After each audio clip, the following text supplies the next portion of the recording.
in the midst of all the other action going on over the course of the games within the Capital One Bowl Mania period over the past couple of weeks or so, the CFP first round just wrapped up.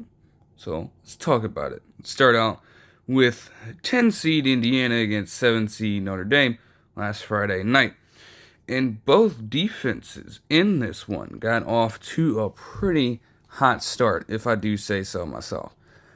Obviously, with the setting in mind, you have the playoff game with the teams with the closest proximity between one another in the entire history of the playoff concept. This is Indiana and Notre Dame are only 200 miles away from each other in terms of location. And all of the other games had schools that were much further away from each other in that respect. And with that kind of familiarity, I suppose, both defenses were just on it immediately. You got Notre Dame jumping out with a quick stop on Indiana. They would get the ball back, and after a negative play by Jeremiah Love, you would get Riley Leonard attempting a pass that would be tipped up and caught by D'Angelo Pons of Indiana's defense. Now, he actually happens to be one of the top cornerback prospects in this upcoming draft, and living up to that status, he would make a play immediately. Indiana would be in prime position to try and gain some early momentum, getting a good start inside Notre Dame's 45-yard line. And they were driving for a little bit, as on 3rd and 14, you would have one of the wide receivers, I believe it's Elijah Surratt, call in a pretty good catch for 28 yards to take them into the red zone. Now, Rourke would get a little greedy, and in an absolute turn of fate, there would be two plays here back-to-back that would become really important for the outcome of this game. You would have Curtis Rourke attempt to fit it in between the tightest of spaces, and it would inevitably be picked off by Xavier Watts, another D-back who is held with high regard in this next draft, or at least in the context of D-backs in college football right now. Nonetheless, you would have him turn the ball over there. On the very next play, you would have Jeremiah Love, the sophomore for the Notre Dame Fighting Irish, run for 98-yard touchdown from their own 2-yard line and take them up 7-0. From there on, it seemed to be all Notre Dame. Even with guys like Tyson Lawton getting involved just a little bit, having a 22-yard run here, they would punt again, where the Notre Dame Fighting Irish would then proceed to take 9 minutes and 8 seconds off of the clock on their ensuing drive, which would end in a touchdown. Now, this was not without some very good plays by wide receivers on their offense, including the likes of Jordan Faison, who happens to be a lacrosse player as well, with a high amount of experience, and is actually a national champion with that program. His contributions in this game could not be understated. His sure-handedness, the ability to make people miss after the catch, certainly came in clutch here, and even on this drive, he recovered a fumble from one of his tight ends teammates after just being completely stupid with the football, catching it for 8 yards and then just dropping it as he was about to go out of bounds. He saved that, and ultimately Riley Leonard would get it to Jaden Thomas 1 second and goal inside Indiana's 5-yard line for a touchdown that would take things up 14-0. A couple more punts would ensue, as they were just relentless in their ability to control the time of possession and control the rushing attack as well. Indiana's defense could not really get a hold on their rushing attack. Sure, after that 98-yard run, you could argue that Jeremiah Love was held in check just a little bit, but at the same time, plays were still being made. Not gonna lie. There were a couple of negative plays in which he just made some absolute craziness happen. Like, he would literally lose a yard, but managed to hurdle one of the Indiana defenders in the same breath. Ridiculousness. But again, Indiana, credit to them, after that hot start, they started to hold strong just a little bit, but the offense could not deliver. They desperately needed a touchdown in response, but I guess with this ensuing drive, any points would be important for them, as Price, the wide receiver for Indiana, would make a couple of catches that would bring them closer to that promised land. They would not get there and would have to settle for a field goal. Now, Notre Dame would respond with a field goal of their own after a couple of Riley Leonard scrambles and some short passes that would bring them closer and closer to the range of Mitch Jeter, their kicker, who actually was returning from injury in this game. They had one of the worst field goal situations, one of the worst kicking situations in the entire nation. They had missed the most field goals in the nation with their kicker who was in place before Jeter returned. And I guess it was great to have him back if he could get a 49-yard field goal in. But that would end off the half. Notre Dame would be up 17-3 with a chance to compound on even more opportunities here. But again, their defense, the Hoosiers' defense, would hold strong and try to give their offense some sign of life.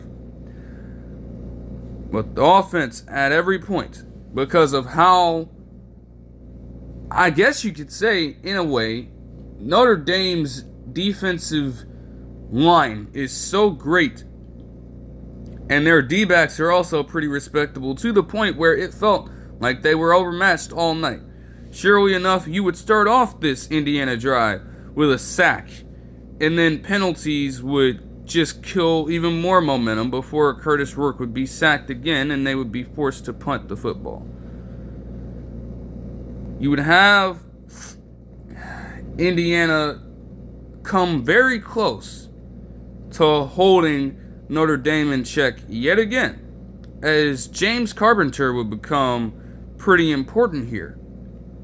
He would sack Riley Leonard on 2nd and 9 inside Indiana territory, and then make another stop on Riley Leonard on 3rd and 14. But for whatever reason, knowing that Riley Leonard was going out of bounds and was well established outside of the boundaries, he decides to hit him late, and that would extend the drive. I mean, either way, you could have had a field goal take place. But you not only allow them to take more time off the clock by having that penalty in the first place, but you give them the ability to threaten you with a touchdown. Now, still, in every sense of the word, I'm telling, that something clicked. They were just activated. They would hold their rushing attack to a couple of negative plays before, on 4th and 8, you would have Marcus Freeman try to pull off a fake field goal, and he got stopped. But the mere fact that in a game like this, up by just 17 points, or at least a 2-score lead at this point, you would have the gall to pull out a fake field goal. Absurd. Like, he really was playing with Curt Cignetti's mind right there, because there's no way. But again, it didn't matter anyways, because there was a false start. So they were forced to kick the field goal. They would get it in. Curtis Rourke, again, just nothing all night. He would miss, and I mean completely miss, one of his wide receivers on a play that he absolutely needed. They would punt the ball once again. Fortunately for them, they were going to force Notre Dame to make a seemingly costly mistake. They would get favorable field position after stopping Notre Dame inside the red zone and then blocking Jeter's field goal attempt, getting it on their own 40-yard line. If there was no better time to score a touchdown for them, it was going to be on this drive. And in just a matter of 5 plays, they were done once more. He would throw multiple incomplete passes on this drive and then try to throw an aggressive check down that would lose a yard before they were forced to punt it back to the Notre Dame squad, who would inevitably close out the game with a 9-play, 78-yard touchdown drive that saw them take off 5 minutes and 47 seconds. As there were only a couple of passes thrown, all of them went to Jordan Faison though, and they totaled 55 yards in all. A lot of that other time was spent running the ball down their throats. And inevitably, Riley Leonard would get in on a 1-yard quarterback sneak that would give him 15 rushing touchdowns on the season. It set the school record, breaking former Notre Dame quarterback Brandon Wimbush's 14 touchdowns by a quarterback in terms of rushing in 2017. Now, as Tyson Lawton would get hurt over the course of these drives, now the Hoosiers wanted to start scoring. They would string together a couple of drives that would get them in the end zone, even recovering an onside kick in the midst of that to bring the lead down to 27-17. But it was way too little and way too late for any of that.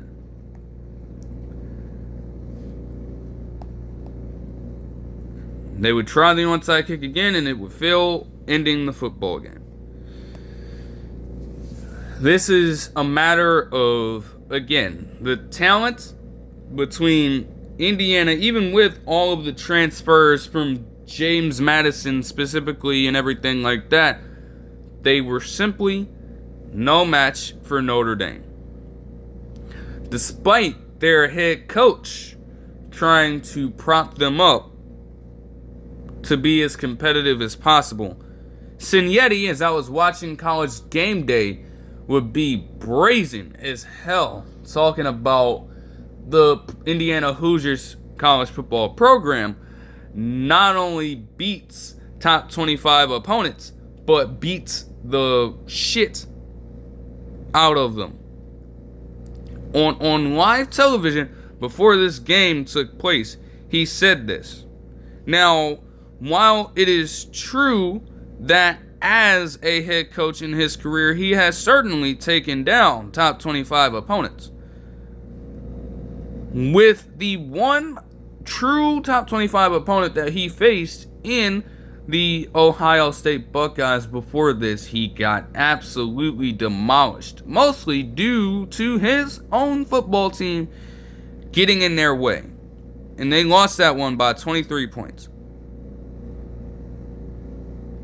For Nebraska also in this game, Yes, they won 56-7. But at this point, Nebraska was not ranked. They had lost that ranking. They were in the bottom half of the top 25. But with their loss to Illinois, who was also ranked at the time, they were knocked out because of how terrible they played in that game. Certainly one of the games of all time. But for Cignetti to come out and say that, knowing that his tenure with the Hoosiers so far has not yielded success against top 25 competition, very stupid comment to make, and it came back to bite him in the ass. Curtis Rourke had a very underwhelming game. Very underwhelming. I mean, yes, when you are in a spot like he is, to have played in the Mid-Atlantic Conference for so long, and then have to face Ohio State in the season, obviously that's going to cause some issues. But you then enter the playoffs and must go down to South Bend? Whew. Oh boy. Like the Mid-American Conference and the first season of his time in Indiana, schedules weren't necessarily anything to write home about, and they certainly wouldn't prepare him for such hostile environments, even if he was a senior at this point. The 20 of 33 passing for him, 215 yards, 2 touchdowns, and an interception. Again, most of this came by the time things were already set in stone. He would also lose 10 yards on rush attempts. As overall, what killed Indiana in this one as well, you couldn't stop the run enough because they had a diverse room of running backs just absolutely gashing them. Indiana had no response. Combined, their rushers had 27 attempts and only ran for 63 combined yards. Just 2.3 yards a carry, and you think you're going to last against Notre Dame. Especially with them taking off so much time on multiple drives. And with this inefficiency in the rushing attack, you couldn't sustain yours. You weren't going to last too long with that. Now, Surratt would lead them with 67 receiving yards, and Price would be next up with 56 yards and a touchdown. As far as Notre Dame goes, Jeremiah Love would lead the way with that 98-yard rushing touchdown. But again, as a whole, 194 yards on 34 attempts with 5.7 yards a carry. Controlling the line of scrimmage, controlling the time of possession.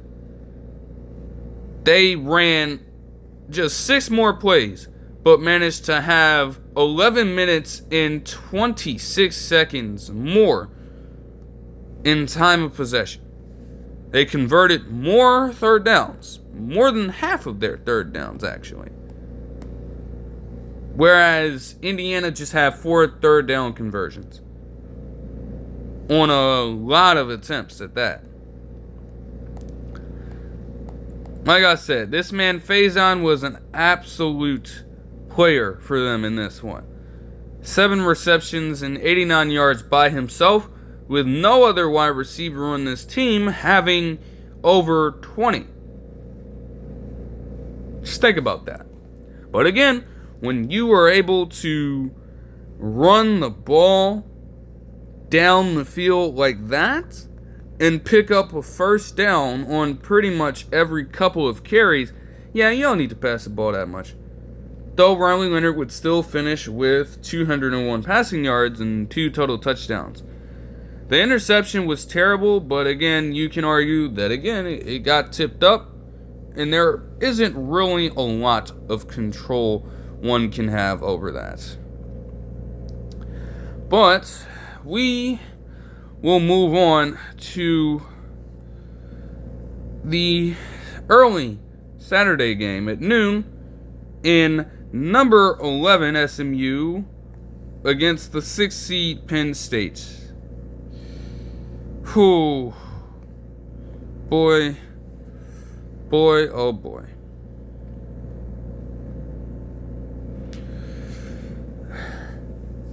Okay, let's get here, right? Just understand this before I even say anything. This was absolutely sickening to watch. Sickening. 100%. There's no other way I can say it. It was sickening. It got to such a point where I just cut off the game because I could not take the shit any fucking more.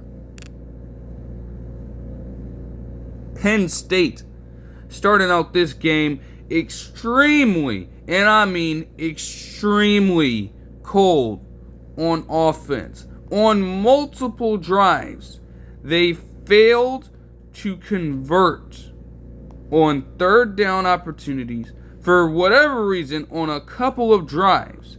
For example, on 4th and 13 on their last drive in the first quarter, they would go for it on 4th and 13 in SMU's territory, trying to get a short pass to Katron Allen, and it fucking failed.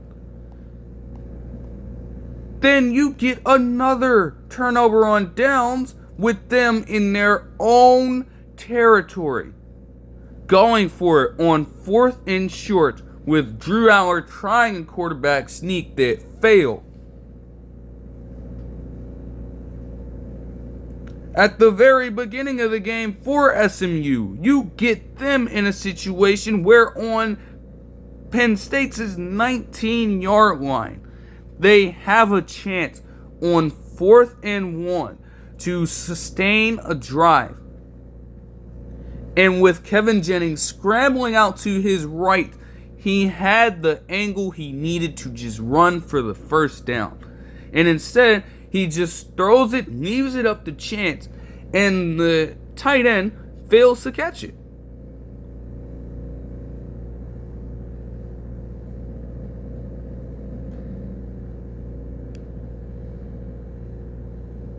Teams, both squads, at their absolute worst, trying their hardest to spot each other some opportunity for scoring.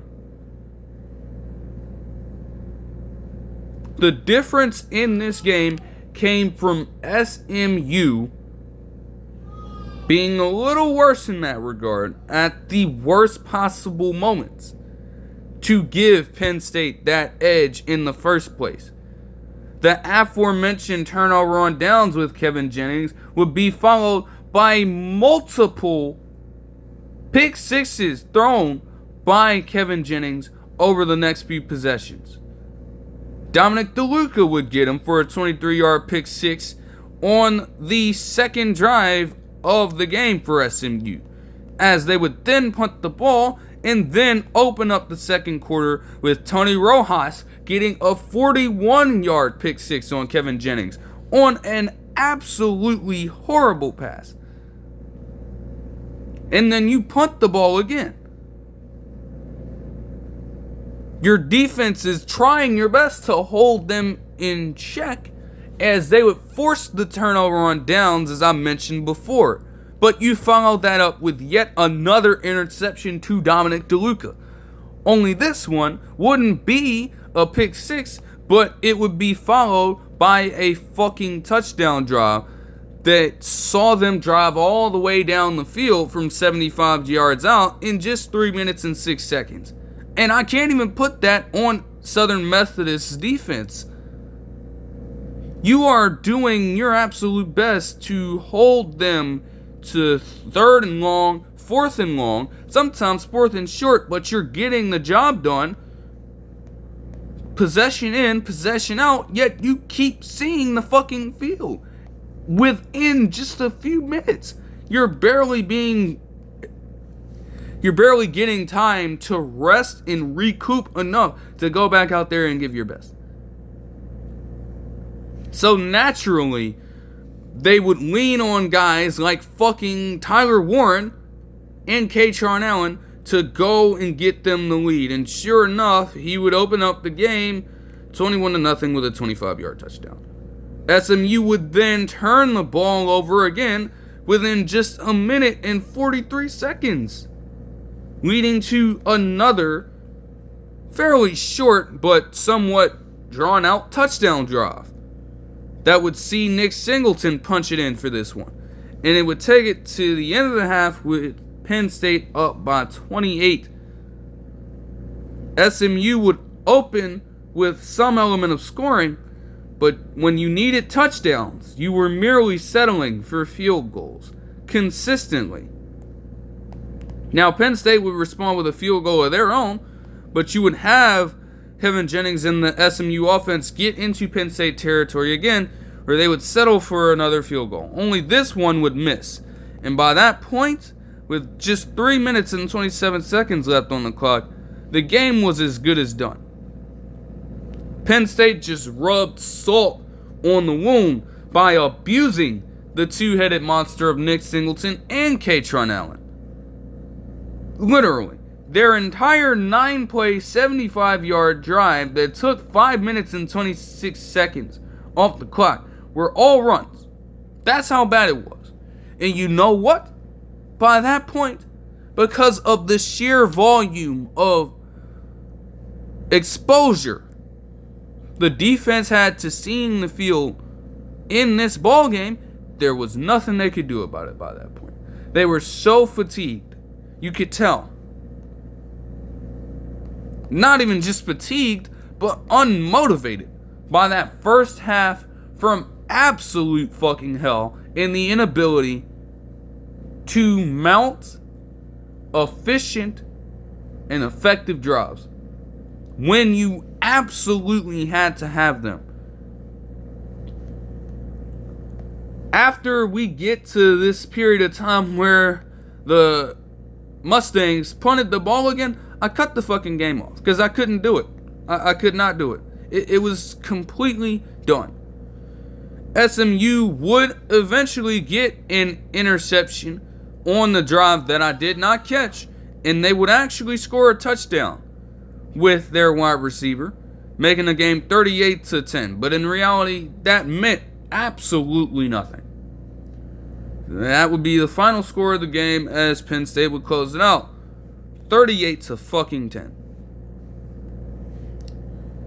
Now, this specific game right here, I will say that weather was truly a fucking factor.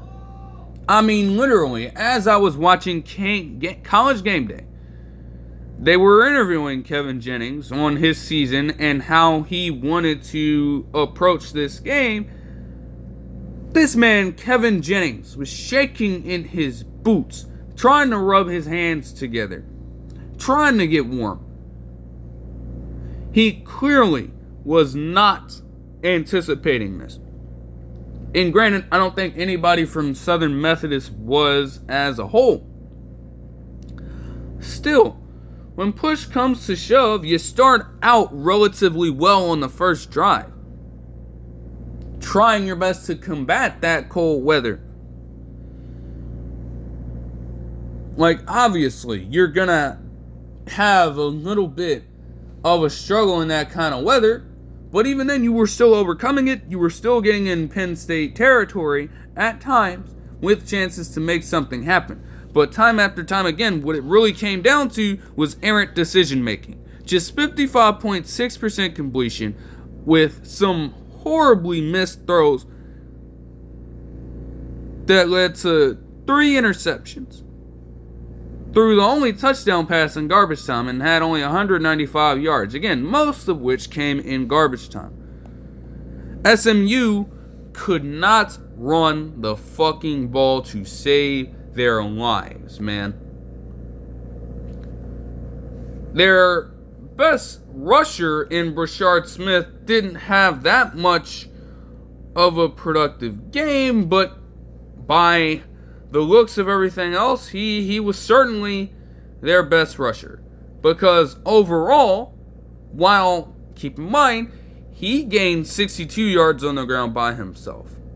So, as a team, you want to know what happened?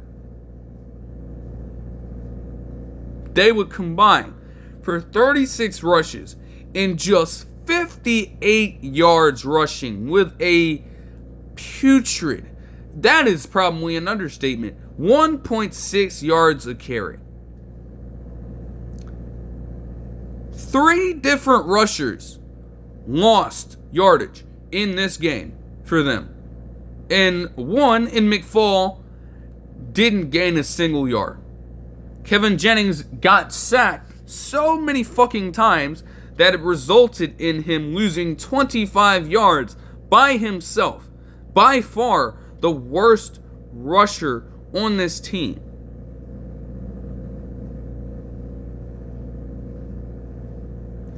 Receiving stats don't even matter, because again, most all of it came from garbage time, despite Daniels Jr.'s best efforts.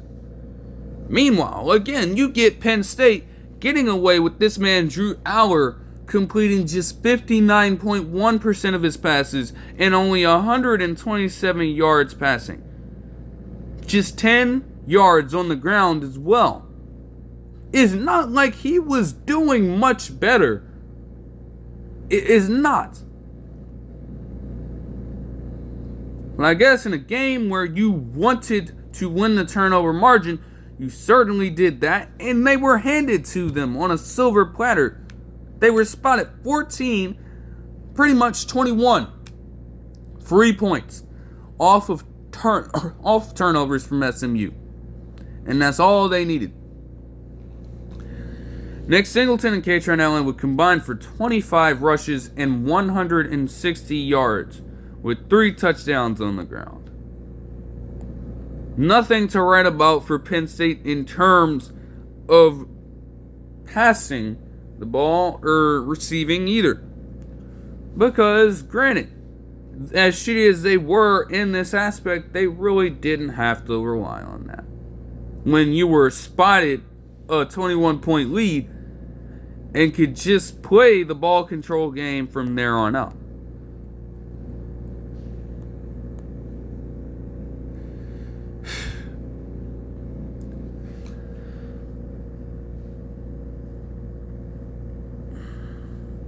So, I guess with this in mind, with Indiana and SMU going down, as horrible as this game was for Southern Methodist, and as horrible as this looks for Indiana, they were still deserving to be in the college football playoff. And this is exactly what I feared was going to happen. You would see the likes of Indiana and SMU get their asses kicked. And then have all the Miami, all the Alabama fans come out and talk shit. And even Lane Kiffin wanted to chime in, believing that Ole Miss, for some reason, had a fucking case to enter the college football playoff and get all salty about them not being in. He would subsequently be called out by Dick Vitale. And I can respect that, because there's just no way. Like, yes, I don't think it can be argued that in the likes of Ole Miss and Alabama, at least, you probably faced off against stronger competition. Miami is not even relevant. With the games that they lost and even with the fashion of some of the games that they managed to win, you think that Southern Methodist isn't accustomed to cold weather? If you have Miami getting in and taking their bitch asses to Happy Valley to face off against Penn State's defense, the best part of their team, by the way, you think that they're going to last against that and put up a better fight? I don't think so. Or at least, again, even if they could put up a more compelling game here, there's still no guarantee that they would just flat out win and wipe the floor with Penn State. Same goes with Alabama here. There's no guarantee that you're gonna take your asses there and win the ball game. But just because SMU fails to do it, we are very sure and very confident that we can go and do it too.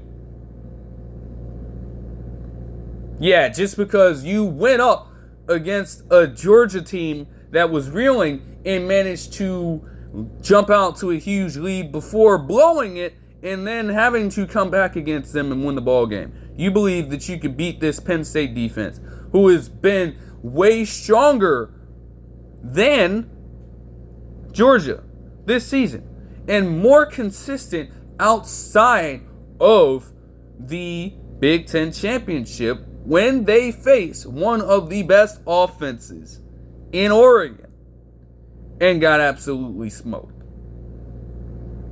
And even with Alabama being one of the top offenses in their own respective right, not only have they been in struggles against teams like Oklahoma, which again, if I have to say it again for some reason, that loss lost them any chance they had of getting in the college football playoff. You don't lose that game against Oklahoma, you probably are getting in. But you have to win the schedule that is in front of you. You have to play the games that are in front of you and win them. No ifs, ands, or buts about it, dude. And that loss was so horrible, you thought you could outlast that and still have a chance to get in? So not only has your offense been streaky, but Penn State has done well against good offenses. SMU is one of the top 5 teams in the nation when it comes to points per game, and they were just held to fucking 10 points in 3 turnovers. 3 fucking turnovers, and not even in the full first half of the fucking game, but on a succession of possessions. Not to mention that they held Ohio State in check despite losing that ball game. They held them in check, as they are also one of the top offenses in the fucking nation. Illinois would become one of the top offenses in the fucking nation, and they held them to 7 fucking points. What are you talking about? They are not going to give Alabama any problems if they manage to get in. What are you talking about? They would go through the same fucking struggle. And let's not get started with Ole Miss here. Like, oh boy, let me get here, all right? Because, man, let me get here, bro. Because there is no way. There is absolutely no shot. Let me see if I can find this, all right? Let me get there. Because it's just absolutely atrocious for Lane Kiffin to even enter the conversation. Like, why? What do you gain from jumping into this thing? I really don't know. So again, as he deserved to be, he was called out for it. Because there's, like, why? What are you thinking about, man? Like, you don't even have any need of doing that. I don't understand it. You mean to tell me an Ole Miss team will not struggle against a Penn State defense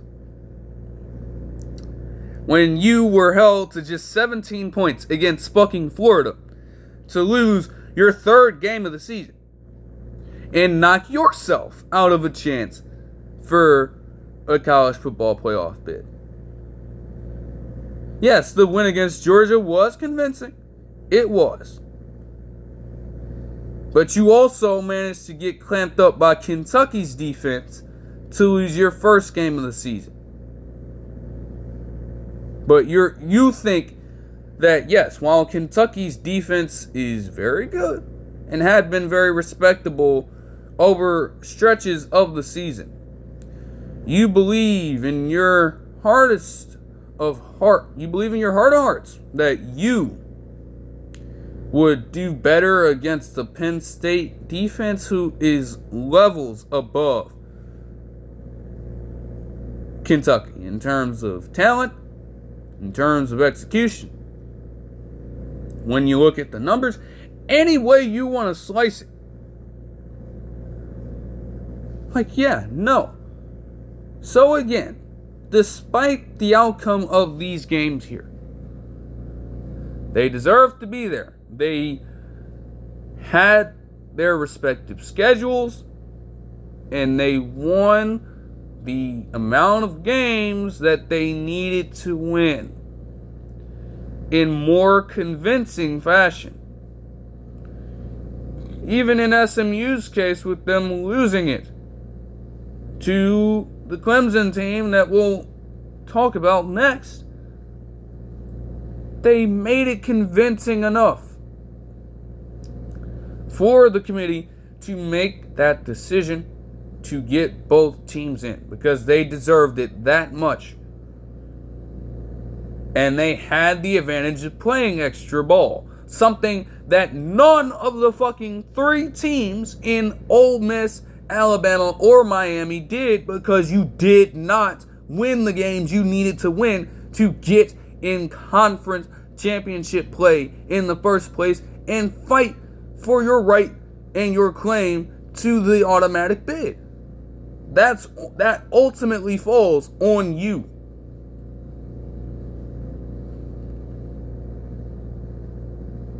You can't blame that on anybody else, and you can't continue to try to weaponize these losses or these outcomes of these games and try to cater or craft some sort of argument for your case now. Do it when it matters. Give the teams their respect. They ultimately got in for a fucking reason. And while they went out in the worst of ways, you just can't look at the result of that game and say, oh man, they don't deserve to be here. What the fuck do you mean they don't deserve to be here? And if you really feel that way, go and handle it on the field next season. Especially when it comes to Cristobal for Miami, and especially when it comes to Lane Kiffin for Ole Miss.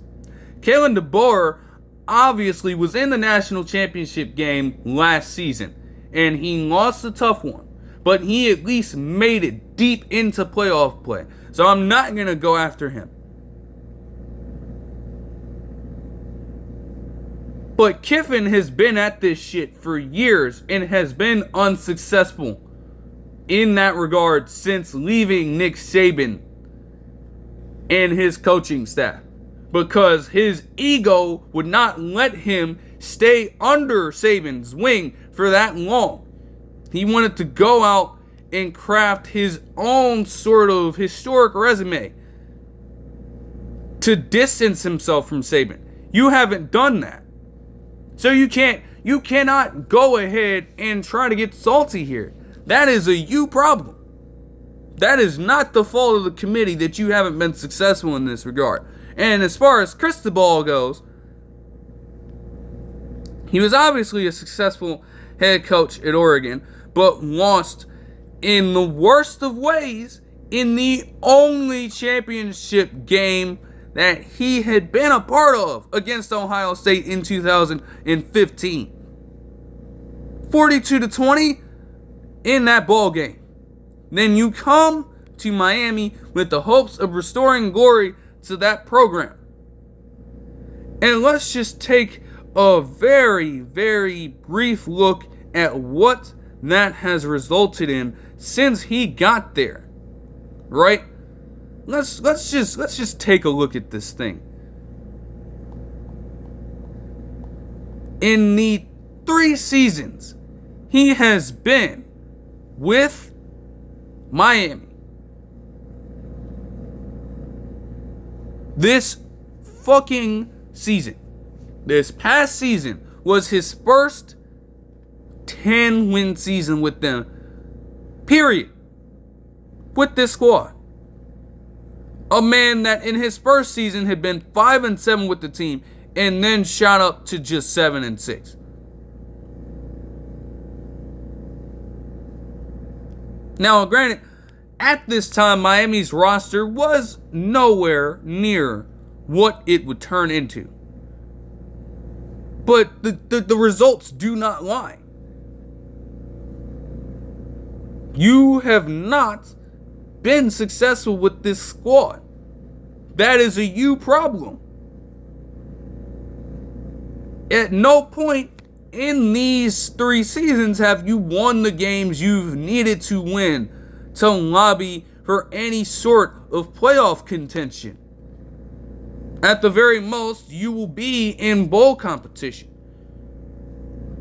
So we're really going to see then, similar to all the hate that Florida State received for their inability to get in for whatever reason, or all of the shade that they got for not getting in, and all of the clamoring of their respective fan base to have gotten an automatic bid for their ability to close it out. Again, at least they were in a spot to fight for their right to the seeding because they had conference championship play on the line. But Miami does have a chance to, if you're going to go and your fans are going to complain about this, then we'll see about it in this Pinstripe Bowl game. We're going to see about it. Or maybe not the Pinstripe Bowl, but yeah, Pop-Tarts Bowl game against Iowa State. We're going to fucking see it. And I promise you, if they go ahead and lose that game in horrible fashion, that'll tell me everything I need to know. Because Matt Campbell, to his credit, he could have very well secured an automatic bid for the Big 12 if not for Cam Scatterboo running all over his defense. But he has been even more successful with Iowa State over the past few years and got them that close. So both of these teams have got something to prove. And we're going to see it. Miami better come out with every ounce of strength they have. Because if they don't, the same thing is liable to happen to you almost immediately. You don't want to find yourself in a situation where you have a successful season like this. Somewhat successful season. And then lose a bowl game in absolutely heartbreaking fashion. Dominating fashion. Akin to the way that Florida State lost to Georgia last season. And then we know about Florida State's decline this season. If you suffer that same fate, Cristobal could be looked into pretty seriously on the part of the athletic directors that control that program.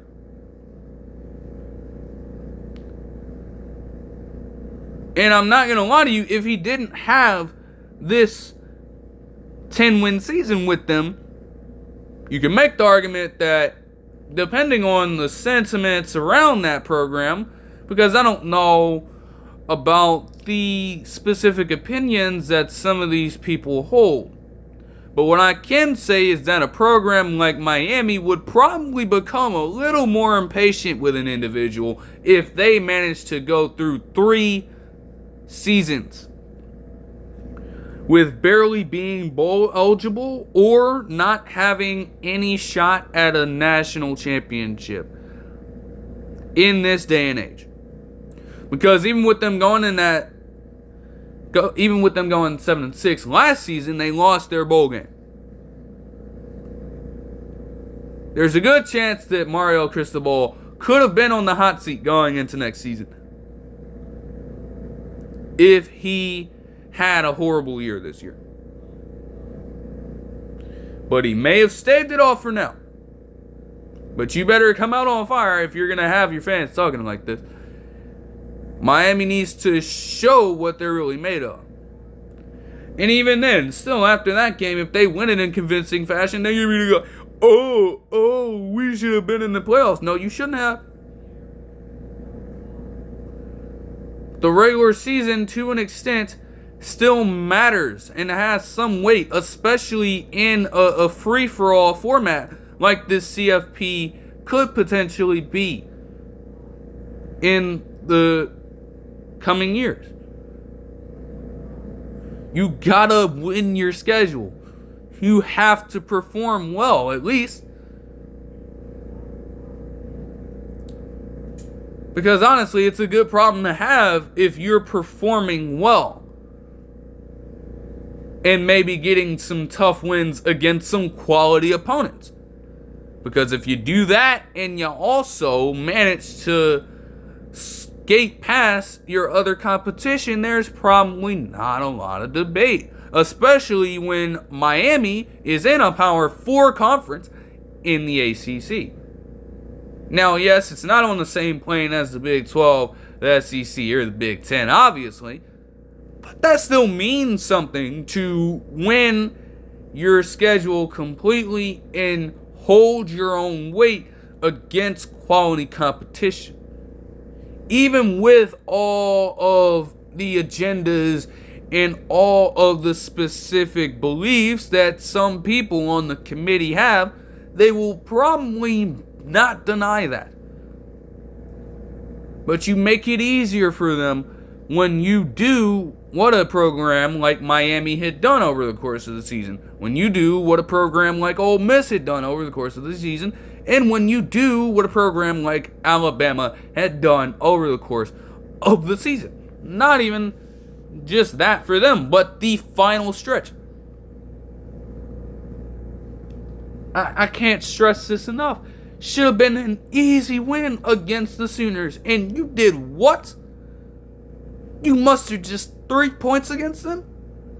What did you expect was going to happen after that? You think just because you're Alabama, you're entitled to a bid automatically? That in and of itself is an issue, and you need to seriously reevaluate what the hell you are preaching to your fucking players and to your fucking staffers if you think that you're automatically entitled to that just because of your reputation.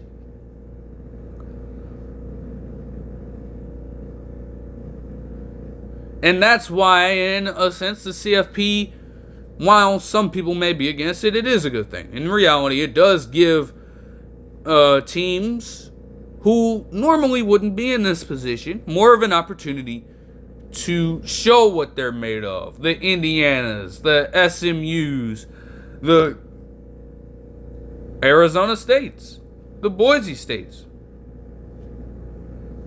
You know?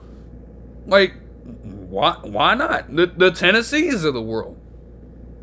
Give them a fair shot to potentially stake their claim to a national championship. And honestly, 12 teams seems fine for now. At least, again, with the talks of them trying to expand to an even larger pool being halted at the beginning of the season, there's a good chance that some people behind the scenes may feel that way too. That 12 is the magic number. And that it does offer a pretty good variety. Because yes, before I get back on, this could be viewed as a profit thing. Obviously, more college football on a network that just secured media rights deals with other major sports. Nation loves college football. So naturally they're going to soak it in and you're going to get a lot of profit from that. I don't deny that. But with that, there also presents a chance for some level of continuity.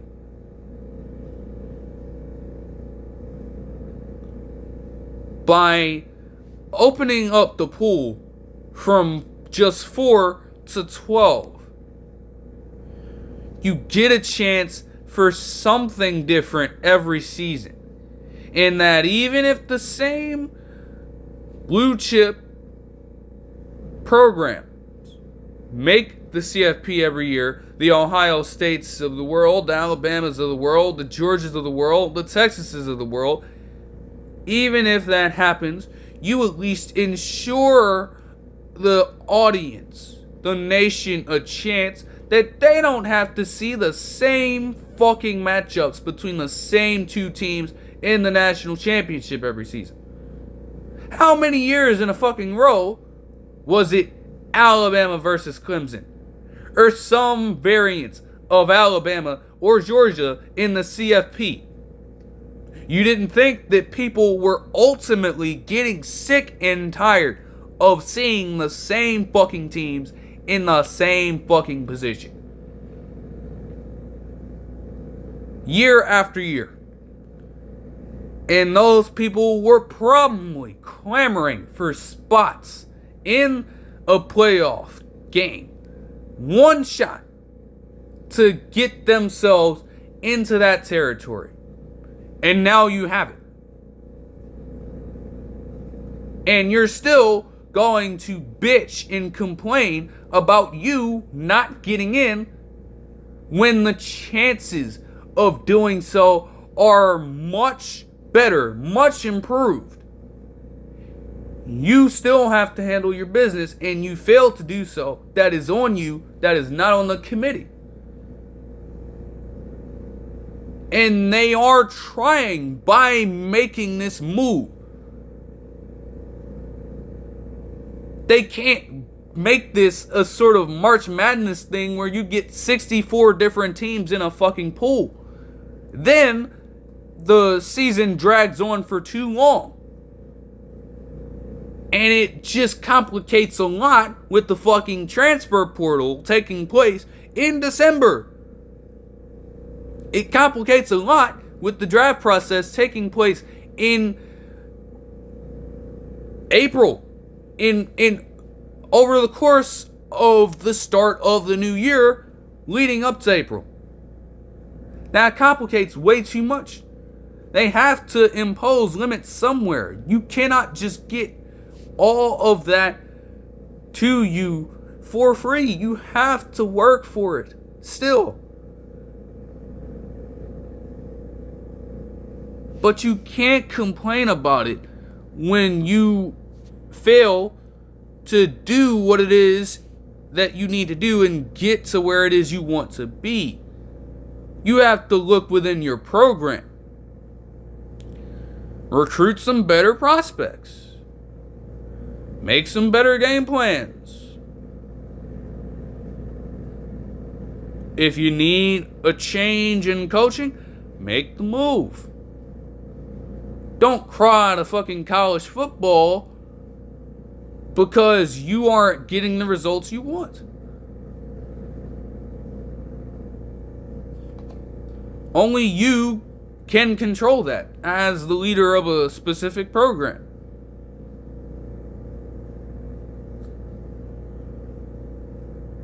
Now, with that tangent being done, we move on to a more competitive 4 p.m. game between Clemson and Texas. Now, they were going with a lot of the storylines surrounding the Cade Klubnik versus Quinn Ewers matchup because they famously faced off against each other in high school, where Cade Klubnik managed to win the championship, the state championship in Texas.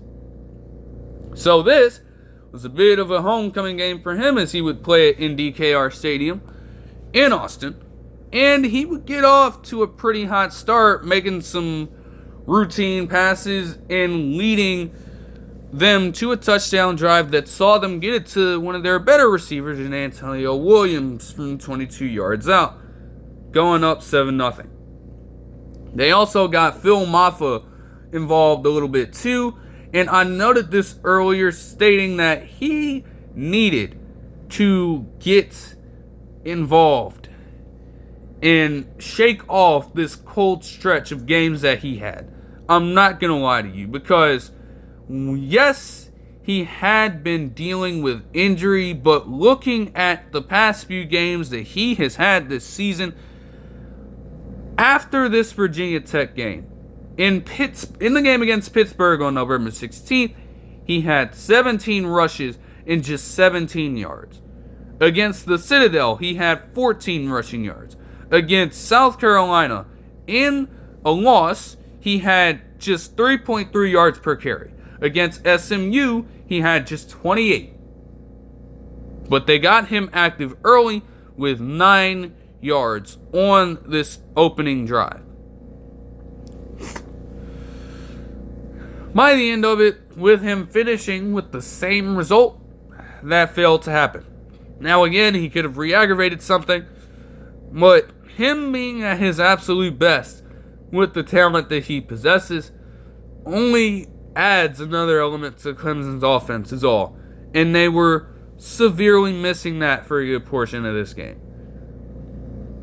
But Texas would respond on that opening drive with the likes of Quintrevon Wisner taking over starting running back position for this team, because Jaden Blue was the starter until he got hurt, and then Wisner started having a streak of very productive games for them. So they have given him the reins to the offense, and he repaid them like he has continued to here, with a 3-yard rushing touchdown that would tie up the ball game at the end of the first quarter.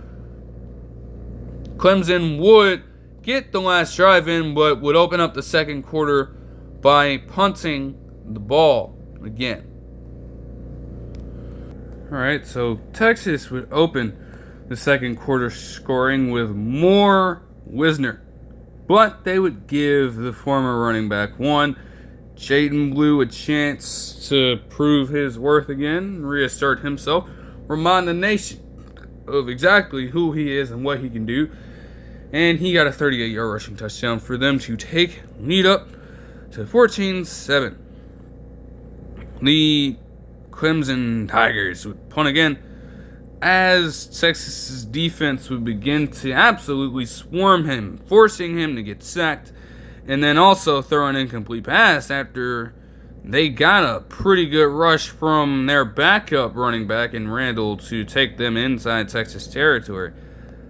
But with those plays forcing them out, they would have to punt it yet again, leading Texas to score another touchdown on the backs of Matthew Golden making a pretty impressive 43-yard catch, and then also getting Quintrevon Wisner in from 16 yards out on a touchdown run.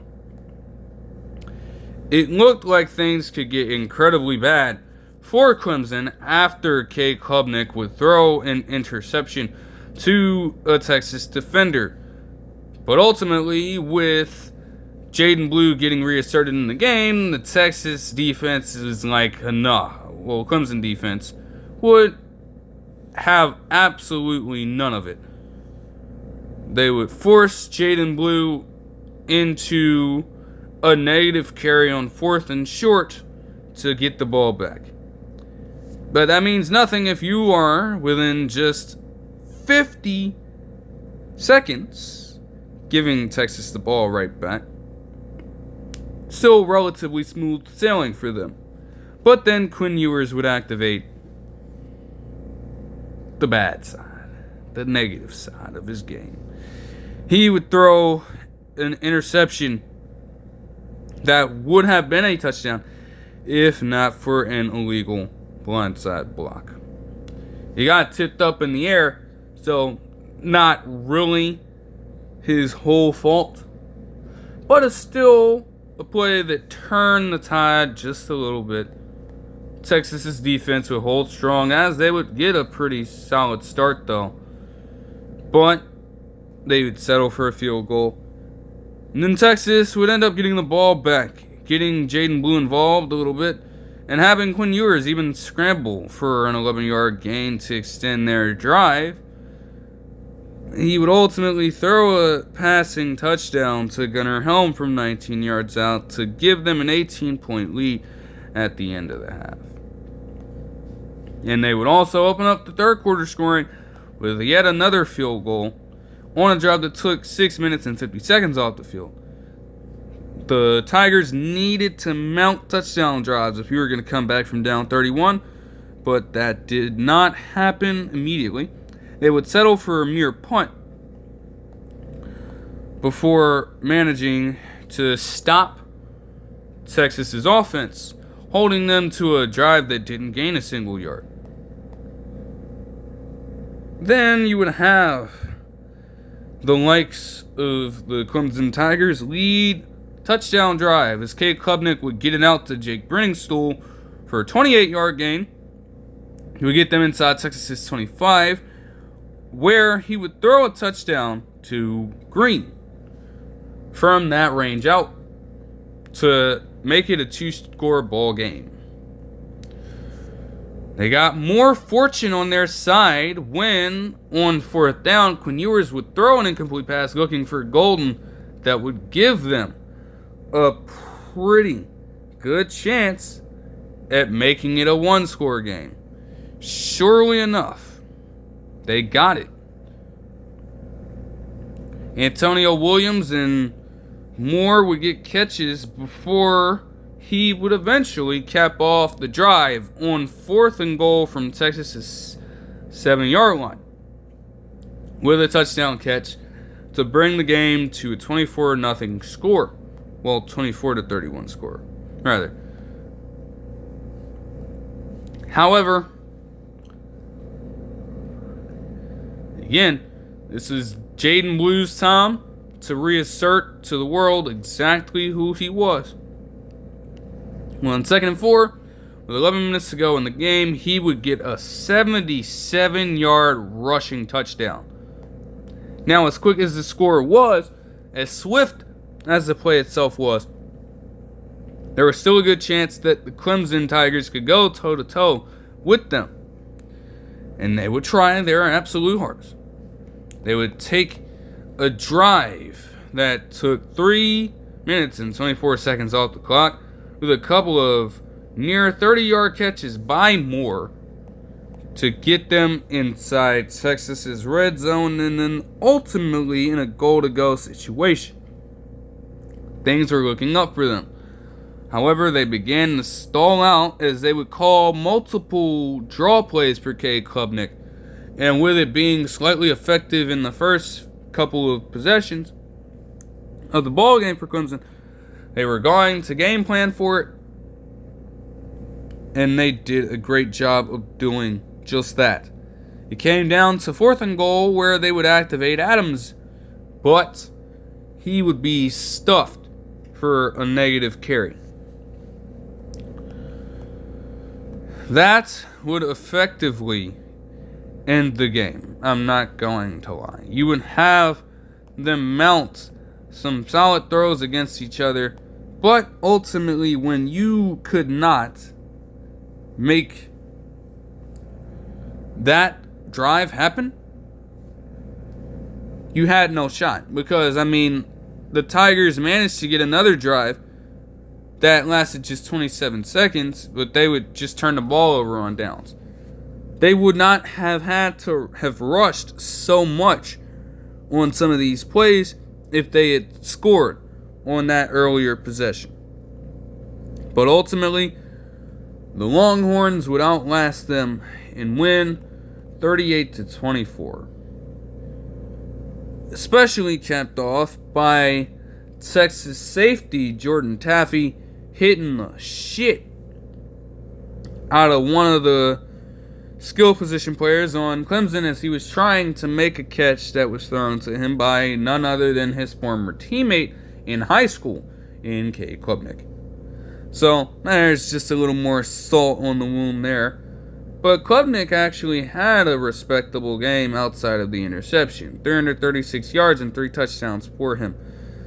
Like I said, their run game did not pan out the best against a unit in Texas that is one of the top rushing run defenses in the nation. They were held to 3.2 yards a carry and had just 76 yards. Meanwhile, their receiving game was pretty respectable. Brenningstool and Moore would lead the way for them here.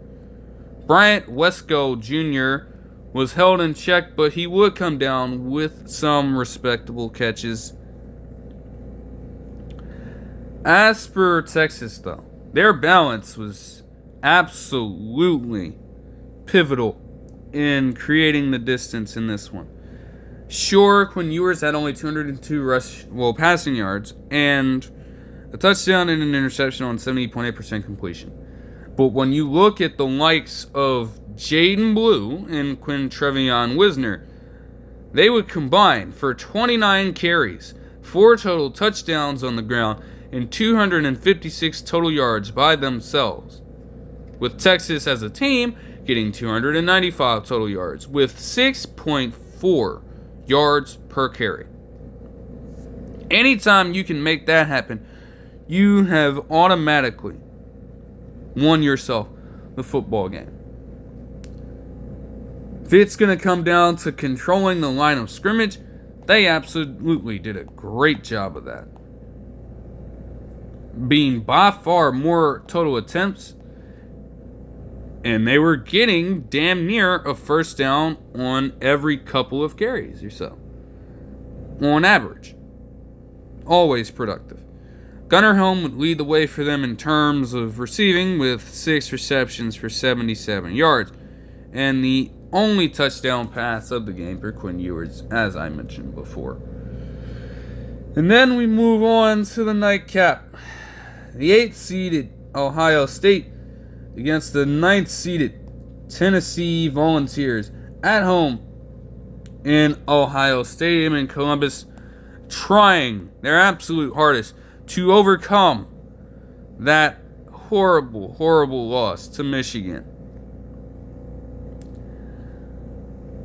They got out to a hot start. They got out to a very, very hot start. Tennessee's unit, in terms of the run, was also one of the top in the nation. And exploiting this, it seemed as though their game plan from the very first few plays would be to spread them out by passing the football to open up the run game when they needed it. And surely enough, here, it would appear as though, while the rush wasn't necessarily successful, the passing was automatic.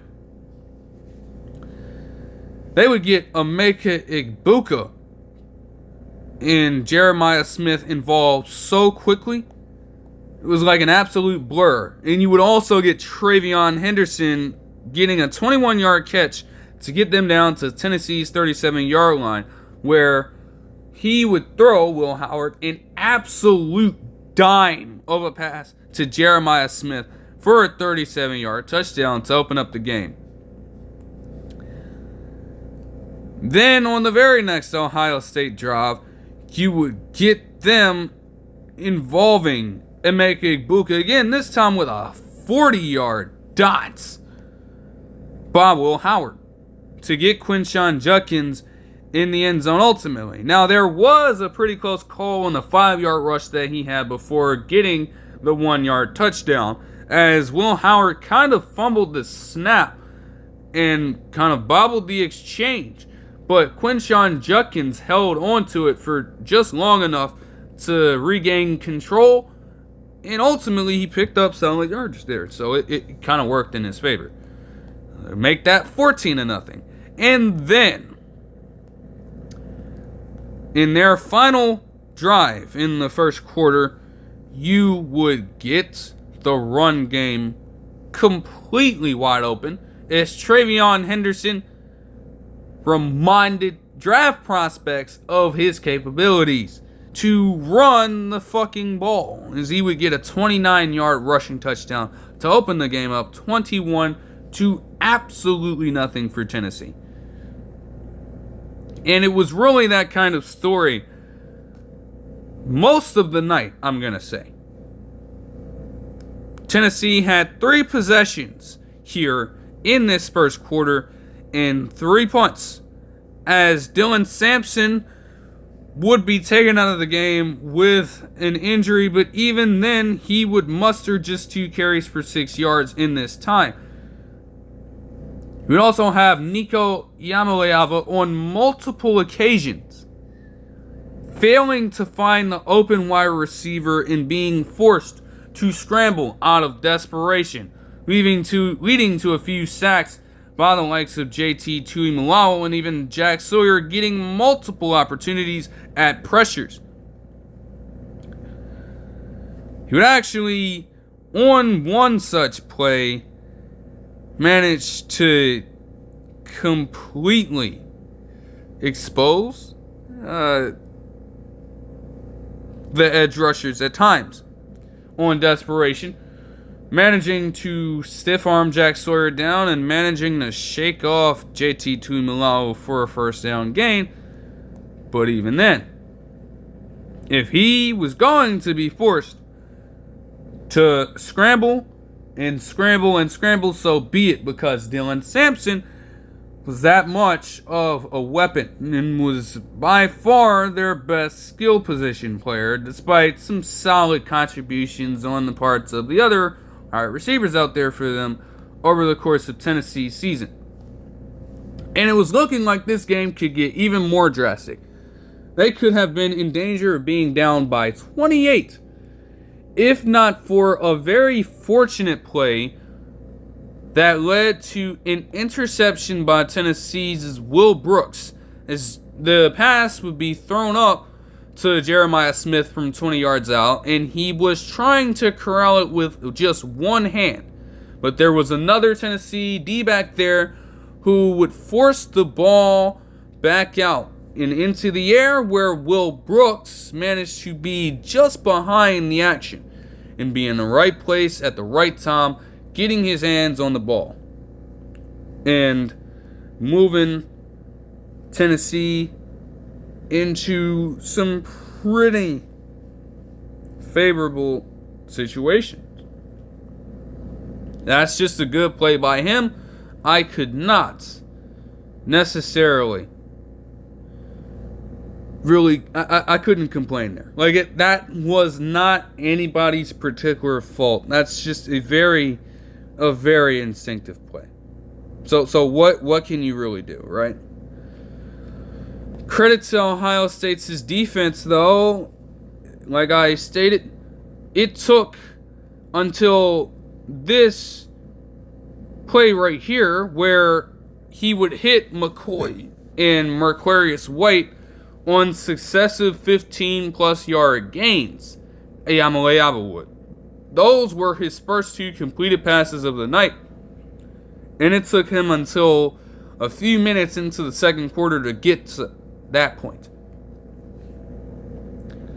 They tried to activate the run game a little bit, and on 3rd and 6 in OSU's 34, he would actually be intercepted. However, there was a roughing the passer penalty that extended the drive. While that could have been very disastrous for momentum, they were still held to just a field goal to make the game 21-3. Ohio State would go 3-and-out again before Tennessee would have what was quite literally their strongest drive of the night. As I mentioned, you would have Nico Iamaleava getting out and running on multiple occasions on this drive, and it led them into some third and manageable, fourth and short spots. They would pick one up with their backup running back in Bishop to bring them down to OSU's 29-yard line. We throw an incomplete pass later in the drive before sealing up this same drive with his legs. Over the next few plays, he would pick up 13 yards by himself and run it in from 2 yards out to make the game 21-10. Still, you know about the Ohio State offense. 20 seconds left, 2 timeouts. Might be a little too much for them. They were able to work their way down to the Tennessee territory, but not before Travion Henderson, on a 15-yard run, hurdled the fuck out of Will Brooks, ironically enough, to then get a G. Scott Jr. catch and a Travion Henderson catch to then attempt Jaden Fielding's longest such field goal in his career. It was a good try, but it may have gotten, I don't know how the wind was out there, but some element played into him just completely missing it. It's 21-10 ball game. And still, even with that happening, it felt like at no point of time the Buckeyes were necessarily threatened by Tennessee in this one, despite this lead getting down to just 11 points. On 3rd and 7, for whatever reason, though, they didn't help their cause because they would call a speed option play to their backup running back.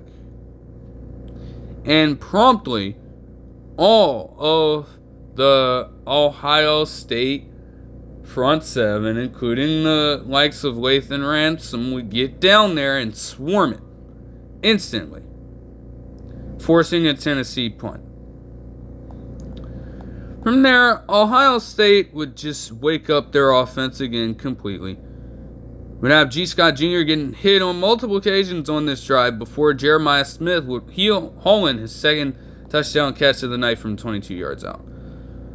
More Nico Iamaleava scrambles and more errant passes from him would lead to another Tennessee punt before they began to just run the ball down, with the likes of Quinshon Judkins, Will Howard, and Travion Henderson.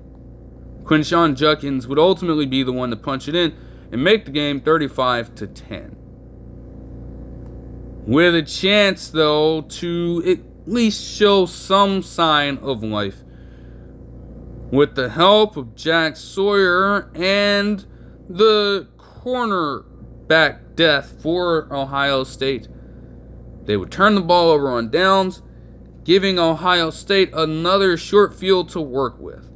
And on this one, Travion Henderson would cut the ball back and get a 24-yard rushing touchdown that would end the scoring for Ohio State in this night. And it was just that kind of night. Especially with me failing to mention, too, that on an earlier drive that helped them score a touchdown, you would have Will Howard chuck up a pass to Jeremiah Smith because he absolutely felt like it. And subsequently, a PI was called, and they panned to this man, Will Howard, just smiling completely, because he knew as soon as he released the shit, it was a drive to take them up 35-10. He knew as soon as he released that it was gonna be Gucci. And it was just that kind of night offensively for Ohio State. Now, Tennessee would get a garbage time touchdown with Nico Iamaleava punching it in yet again for them. But ultimately, the ball game would be set. 42-17 win for Ohio State in this one. Will Howard would have 82.8% completion. Despite whatever you want to say about him, he has consistently been one of the more accurate quarterbacks in the nation over the course of this season. And as much as people want to say he's quietly having one of the best seasons, a 29 touchdown with 7 rushing touchdowns on the ground, I believe, and just 9 interception season is ultimately productive. He had 2 passing touchdowns in this one with the aforementioned interception and 311 passing yards in this one. Tennessee's rushing defense was supposed to be one of the best units in the nation. They were supposed to be scared of running the football, and they managed to still put up 156 yards on the ground as a team and 4 total touchdowns. Jeremiah Smith would lead the way with 6 receptions for under 3 yards, and the aforementioned 2 touchdown scores by him. Emeka Egbuka would also have 5 receptions for 81 yards. As far as Tennessee goes, they had 152 rushing yards, but on just 3.9 yards a carry and 2 touchdowns. Nico Iamaleava can't really sugarcoat it. It was a horrible, and I mean horrible, performance. Just 104 yards passing, 45.2% completion from the field. He was put in an absolute gauntlet. Still, I can't give him too much flack. One, it's Ohio Stadium. And that's really what we have to look at for all of these CFP games to this point. Do you know how major it is to secure home field advantage in any sport? It's huge. And especially when you look at stadiums like Notre Dame's stadium, when you look at DKR Stadium in Texas, when you look at Happy Valley, all of those stadiums are given, I guess, kind of praise for being some of the best environments out there. And also respect as some of the most hostile environments out there. So coming into a situation like this, any team that was going to play in that setting could have very well had a good chance of going through the same thing. And the seeding was also just as important. Now, there's still a good chance that teams like Ohio State, like Penn State, like Texas, like Notre Dame, especially in Notre Dame's case, because you're not traveling that far away, there's still a good chance that they could have won in any context. I have full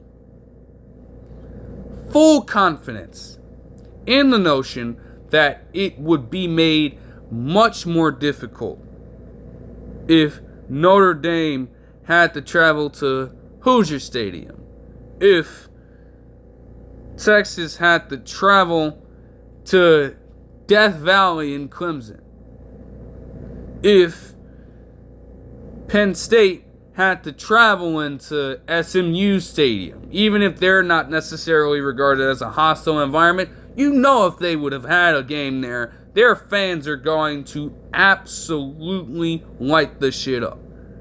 And especially when it comes to this Ohio State-Tennessee game.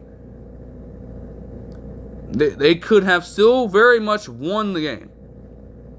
But it would have certainly been harder for the likes of Will Howard and the squad to go down to Neyland Stadium, which is also one of the more hostile environments in college football, and go win a ball game against Tennessee down there.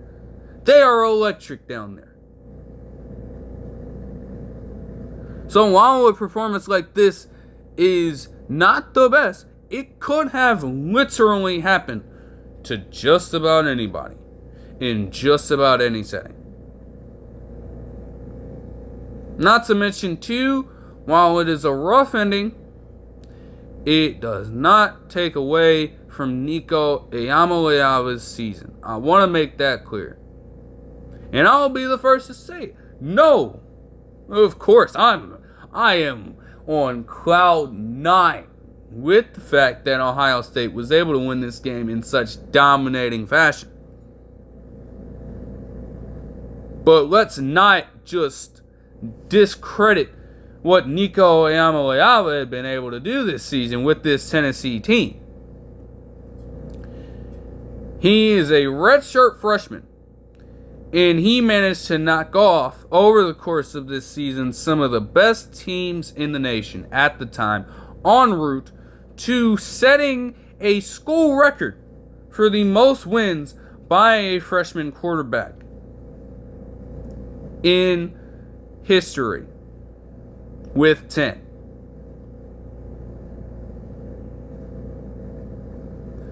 As respectable as a lot of Tennessee quarterbacks have been over the past few years, obviously the likes of Peyton Manning, even when you're going all the way back, even he didn't make that happen as a freshman. There's something to be said about that. And he is also a redshirt freshman.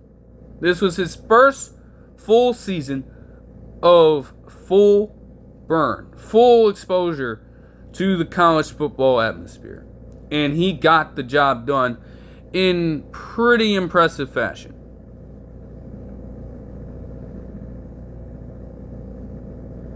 It was successful. And you have to credit Heupel as well. He had done a very great thing for them. This loss does say, though, there are still things that have to be improved. And that's the case for most every team that lost in this one. There are still some things that can be refined in these programs. Cignetti's in his very first season with Indiana, and he managed to do this to get a nod in the CFP. Lashley had been with SMU for a few years now, and this is by far his most successful season as he gets a bid in the CFP.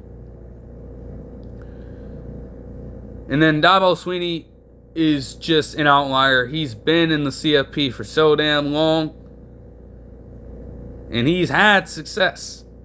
So he's chilling, to be honest. But again, some of these programs that you normally wouldn't see in this position being able to make it happen in the very first season, you can't take that away from them. That's history. This is the very first iteration of this format. And they were able to get themselves a spot here. It's truly great to see. But to get better, to make runs, you have to find ways to improve. And I ultimately think that they can find ways to get that done. There are a litany of ways that they can get it done. But what works best for every program? So that first round is set and done. Meanwhile, for the next matchups, you have Ohio State in part due with Oregon at the Rose Bowl next year. You'll have Boise State facing off against Penn State. You'll have Texas facing off against Arizona State. And you will have Notre Dame facing off against Georgia. That should be interesting. Now we'll cap off the New Year's Six in the new year. But as for now, that will do it for this one. Hope you guys enjoyed the video, and I will see you guys in the next one. Peace.